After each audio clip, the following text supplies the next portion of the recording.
when planning for this episode, I was hoping to get the audio from TikTok that I really like. And it's like, you know, that one where it's like, how do we go from this to this? Yeah, so the question is, how did we go from this to this? And now, don't get me wrong, a lot of people were not fans of this when it was released, and now I did an episode for it for Colt Kids, so thank you to Colt Kids for this, and thank you to Ultra Football for this year's Mexico home kit. The main question for me is, how do they go from a native sort of green kit to now calling the Rosa Mexico the home kit? Like, look, I think they've done a great job, but this is a fan edition as well. But these two kits represent one country, and I don't understand how they do that. I don't understand how they've gone from this outrageous design to this safe design, that the elemental design behind it, I think it says it's represented by the textiles of the era. But the black kits with Mexico kits have been a huge part in Adidas and the Mexican football government, where they've realized that, I think it was one of the black kits I was researching, they sold about 1.6 million units. I think it was even like years ago. I don't even think it was a player. I think it may have been a goalkeeper kit, but I think we noticed, Adidas noticed that fans had been buying the black kits. So they released a black kit recently in 2015, and fans loved it. They went crazy. They literally went batshit crazy for it. So this one here is playing it safe, but also has divided fans. I think this one here did divide fans, but I know which one I would choose. But again, if you are a Mexican fan and if you are watching this, you definitely want to see other people's opinions. So my opinion on it is that everyone can make their own decision. I think this kit does represent the Mexican culture in many ways than similar ways that this one did. This one may have offended certain people, and this one may offend certain people. I think this one inspires certain people, and this one will definitely inspire other people. I think this one, when designed by Adidas, I was reading a few little inspos about it. It's to motivate the future and the young into the culture and celebrate the culture of Mexico. So look, I think when it comes to football, we wear the colors of our country with pride. And when we look at the badge, we do see the Mexican colors, the green, the red, the white. But look, I think the Rosa Mexico is special. We see it in a lot of cultural references for Mexico.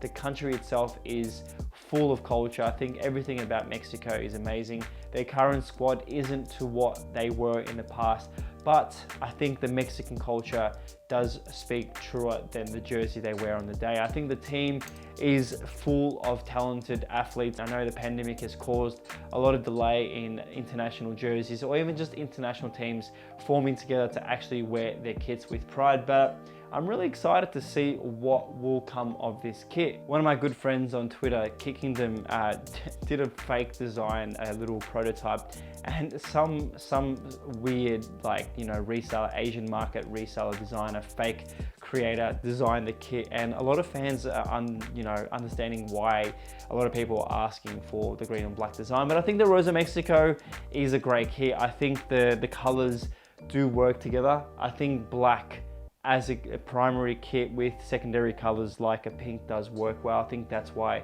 a lot of fans fell in love with the Inter Miami designs. I think we fall in love with clubs like, you know, Borussia Dortmund, Inter Milan, AC Milan, because when we have the two secondary colors or two colors of black and another one, I think they work perfectly well. I'm a huge fan of this shirt. I think the design is simplicity in many ways, but I think it works well in that design. Like I said, looking at the camera and the reflection, I do see the skull candy design here with the smiley face and the two eyes. They could have represented that a lot more. Being the year that Candiva 20 and 21 are pushing boundaries for some of the clubs and even some of the teams that we see, like the Red Star design, I kind of wish that Adidas implemented a little bit more, you know, inspiration and actual, you know, put a bit more design to their kit. You know, as we see a lot of these little, you know, lines on this kit, it would have been nice if you could actually feel each element on this kit. I think it looks well from far, but when you get close and actually feel the material, it is pretty simple and boring. On the back, it's a simple black kit. The sleeves actually keep that design flowing through around to the shoulder blades. It is a 4-panel system that, again, lacks imagination. I think they could have done a lot more in that sense. My favorite part, once again, and I have to say it, is the use of the Rosa Mexico color. I think the shade and the color of pinky purple that they have gone for is, you know, really, really nice. I would have loved to see this as an away kit in reverse colors. I think it's a perfect sort of simplicity for fans to fall in love with, but also to divide. And I look forward to seeing this being worn in a game day situation. What are your thoughts? Do you think that this is the right kit for the Mexico home kit, or do you think this is definitely something that should have been added to the second, third, or even a training kit? Let me know your thoughts in the comments below. And as always, massive thank you to Ultra Football again for supplying me with this kit. If you are interested in buying any of the new kits that I speak about in my episodes, please check out Ultra Football in the description below. Well, as always, guys, thank you so much for watching today's episode. Please hit the subscribe button below. Please share the video and the channel. Stay away from stupid people, and I'll see you in the next episode. Thank you and goodbye.